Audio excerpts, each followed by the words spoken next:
نحمده ونصلي على رسوله الكريم اما بعد فاعوذ بالله من الشيطان الرجيم بسم الله الرحمن الرحيم رب اشرح لي صدري ويسر لي امري واحلل عقدة من لساني يفقهوا قولي۔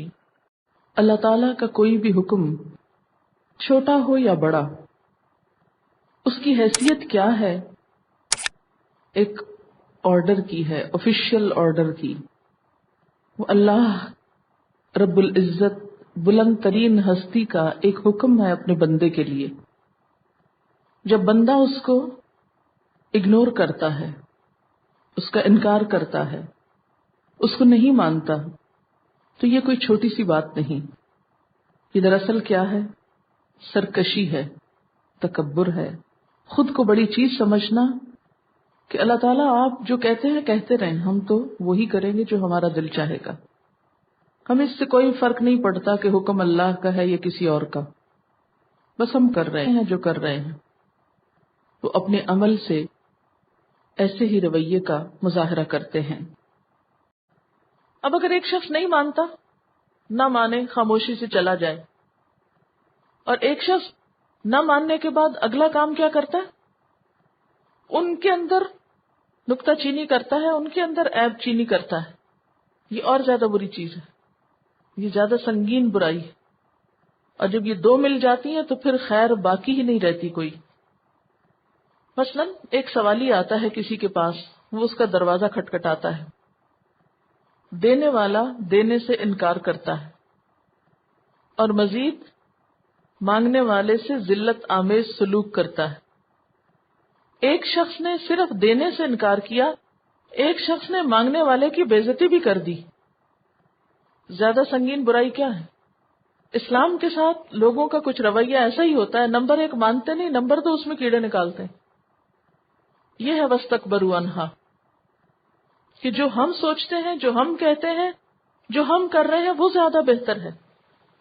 یہ صرف اتنا نہیں کرتے کہ ان آیات کا انکار کر رہے ہیں، بلکہ آیات کے مقابلے میں اپنی بات کو بہتر ثابت کرنے پر بھی تلے ہوئے ہیں۔ ایسے لوگ جب فوت ہو جائیں گے تو ان کے ساتھ کیا بیتے گی؟ لا تفتح لهم ابواب السماء، ان کے لیے آسمان کے دروازے نہ کھولے جائیں گے، کیونکہ انہوں نے حق بات کے لیے اپنے دل کے دروازے نہیں کھولے تھے۔ اب وہی سوالی کو ذہن میں رکھیے کہ سوالی کے لیے دروازہ نہیں کھولا گیا، اس کو جھڑک کر ذلیل کر کے بھگا دیا گیا۔ اب ایسا شخص جس نے حق کے ساتھ یہی رویہ اختیار کیا، جب وہ دنیا سے جائے گا تو اس کے لیے بھی آسمان کا دروازہ نہ کھولا جائے گا۔ تکبر کرنے والے ہمیشہ دنیا میں نہیں رہیں گے، ہمیشہ نہیں جئیں گے، انہیں بالآخر واپس جانا ہے۔ ان کی واپسی کیسے ہوگی؟ ان کے لیے آسمان کے دروازے نہ کھولے جائیں گے۔ اب یہ آسمان کے دروازے کیا چیز ہیں اور کس کس موقع پر وہ کھلتے ہیں، اور اس آیت کے کیا کیا معنی بنتے ہیں؟ پہلی بات تو یہ کی گئی کہ ان کے اعمال کے لیے آسمان کے دروازے نہ کھولے جائیں گے۔ یہ تفسیر حضرت عبداللہ بن عباس سے منقول ہے۔ آپ کو معلوم ہے کہ دو جگہیں ہیں جہاں انسان کے اعمال جمع ہوتے ہیں۔ ان کا نام قرآن پاک میں سورۃ المطففین میں آیا ہے۔ کلا ان کتاب الفجار لفی سجین وما ادراک ما سجین کتاب مرقوم، بدکار لوگوں کی کتاب سجین میں ہوگی، اور تمہیں کیا معلوم کہ سجین کیا ہے؟ لکھی ہوئی کتاب ہے، یعنی اعمال نامے رکھنے کی جگہ ہے۔ ایک علاقہ ہے جہاں برے لوگوں کے اعمال رکھے جاتے ہیں، سجین۔ اور دوسری طرف کلا ان کتاب الابرار لفی علیین، نیک لوگوں کی کتاب یعنی اعمال نامہ کہاں ہوگا؟ علیین میں ہوگا۔ وما ادراک ما علیون، تمہیں کیا خبر کہ علیون کیا ہے؟ کتاب مرقوم، لکھی ہوئی کتاب ہے، یعنی نیک لوگوں کے عمل رکھنے کی جگہ، ریکارڈ روم۔ علیون کے بارے میں آتا ہے کہ یہ 7ویں آسمان پر ہے، بہت بلند جگہ پر، اور سجین کے بارے میں آتا ہے کہ وہ پستیوں میں ہے، 7 زمینوں کے نیچے ہے، اور 7 زمینوں کی حقیقت تو اللہ ہی بہتر جانتا ہے، لیکن بہرحال پستی کا تصور دیا گیا۔ ایک انسان جب اچھے کام کرتا ہے تو اس کے اعمال پیش کیے جاتے ہیں، اور پھر وہ جب قبول ہو جاتے ہیں ایک طرح سے تو علیین میں رکھ دیے جاتے ہیں، اور جو قبول نہیں ہوتے وہ پٹخا پھینکے جاتے ہیں اور وہ سجین میں جاتے ہیں، اور اس طرح ہر شخص کا الگ الگ ایک اعمال نامہ جو ہے وہ جمع ہو رہا ہے۔ تو جو لوگ تکبر کرتے ہیں، اللہ کی بات نہیں مانتے، ان کے اعمال کے لیے آسمان کے دروازے نہیں کھولے جاتے، یعنی ان کے بعض نیک اعمال بھی قبول نہیں ہوتے۔ مثلا آپ نے پانی مانگا، آپ کا بچہ پانی لے کر آیا اور آ کے بہت تکبر سے کہتا یہ لے پی لے، تو آپ اس کے اس تکبر کی وجہ سے کیا کہیں گے کہ مجھے نہیں پینا، اس کو واپس لے جاؤ، تمہارے پیش کرنے کا انداز جو ہے وہ درست نہیں۔ اسی طرح ایک متکبر شخص اگر کوئی نیکی کر بھی رہا اور وہ اپنی نیکی کے بڑے غرور میں ہے کہ میں بڑے درجے کی نیکی کر رہا ہوں، اللہ کو ایسی نیکی نہیں چاہیے۔ اسی طرح دکھاوے کے لیے کر رہا ہے تو اللہ کو نہیں چاہیے، تو یہ سب چیزیں الٹا اس کے خلاف حجت بن جائیں گی۔ پھر اسی طرح ایک معنی یہ بھی کیا گیا کہ ان کی دعا قبول نہیں ہوگی، ان کی دعا آسمان کی طرف نہیں اٹھتی، دعا کی قبولیت کے لیے دروازے نہیں کھلتے۔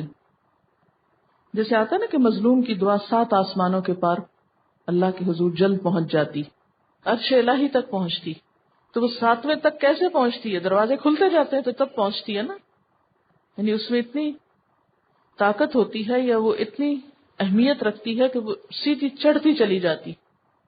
تو اسی طرح جو لوگ متکبر ہیں اور اللہ کے احکامات کا انکار کرتے ہیں، ان کی دعائیں قبول نہیں ہوتی۔ جیسے آتا ہے نا الیہ یصعد الکلم الطیب والعمل الصالح یرفعہ، اس کی طرف پاکیزہ کلمات اٹھتے ہیں، اچھی دعائیں، اور نیک عمل اس کو اٹھا کے لے جاتے ہیں۔ اگر کسی کے اعمال ہی نیک نہیں ہے، تکبر اور سرکشی سے بھرا ہوا ہے، تو اس کی دعائیں بھی یا پاکیزہ کلمات جو ہیں وہ بھی نہیں اٹھتے۔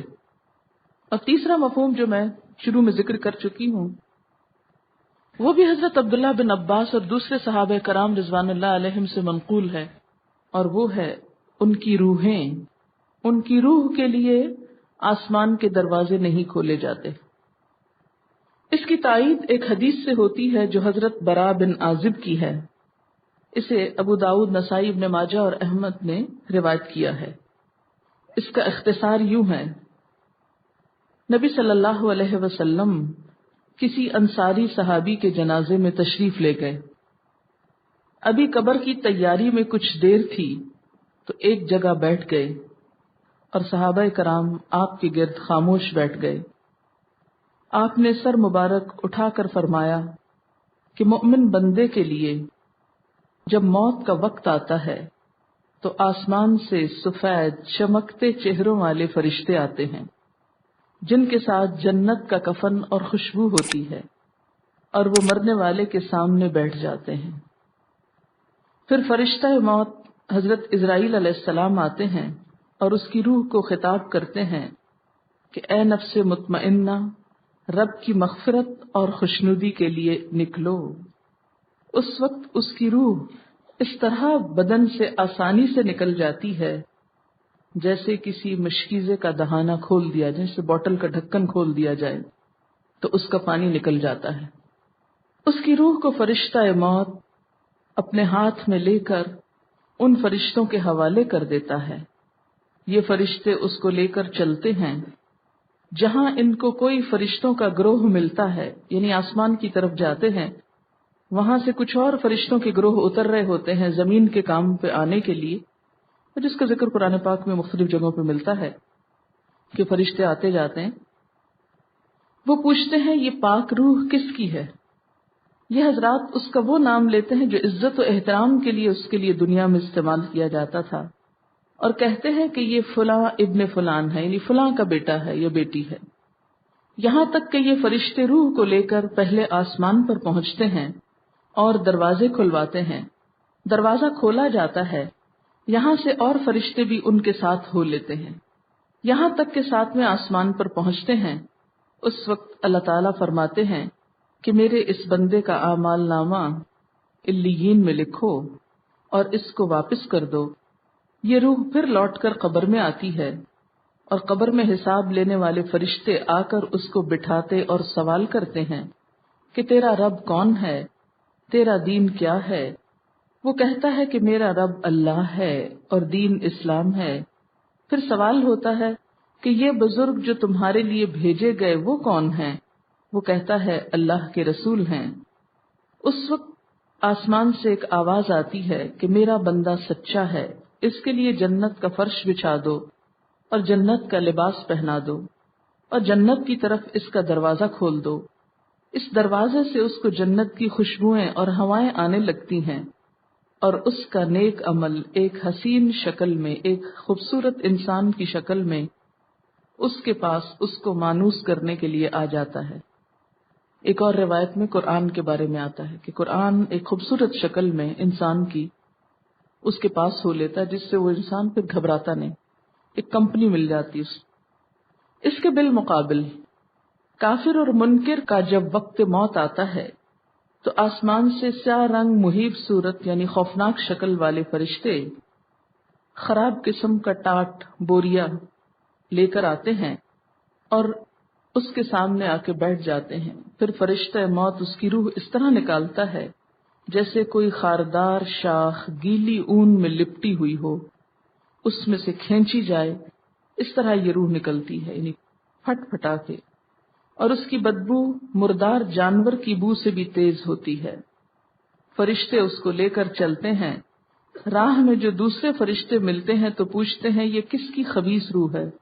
یہ حضرات اس وقت اس کا وہ برے سے برا نام یاد کرتے ہیں جس کے ساتھ وہ دنیا میں پکارا جاتا تھا، مثلا کوئی چور، کوئی ڈاکو، یعنی جو برے لوگ ہوتے ہیں ان کی برائی معلوم ہوتی ہے، اور لوگ چاہے زبان سے دنیا میں نہ بھی بولیں لیکن دل میں جو برے شخص کی برائی ہوتی ہے وہ سب کو معلوم ہوتی۔ کہتے ہیں کہ یہ فلاں بن فلاں ہے، یہاں تک کہ سب سے پہلے آسمان پر پہنچ کر دروازہ کھولنے کے لیے کہتے ہیں تو اس کے لیے آسمان کا دروازہ نہیں کھولا جاتا، بلکہ حکم یہ ہوتا ہے کہ اس بندے کا اعمال نامہ سجین میں رکھو، جہاں نافرمان بندوں کے اعمال نامے رکھے جاتے ہیں، اور اس روح کو پھینک دیا جاتا ہے، یعنی آسمان سے پٹخایا جاتا ہے زمین پر۔ وہ بدن میں دوبارہ آتی ہے، فرشتے اس کو بٹھا کر اس سے بھی وہی سوال کرتے ہیں جو مومن بندے سے کیے تھے۔ یہ سب کا جواب یہ دیتا ہے ہا ہا لا ادری، ہائے میں کچھ نہیں جانتا، کچھ نہیں جانتا، اور اس کے لیے جہنم کا فرش، جہنم کا لباس دے دیا جاتا ہے، اور جہنم کی طرف دروازہ کھول دیا جاتا ہے جس سے اس کو جہنم کی آنچ اور گرمی پہنچتی رہتی ہے، اور اس کی قبر اس پہ تنگ کر دی جاتی ہے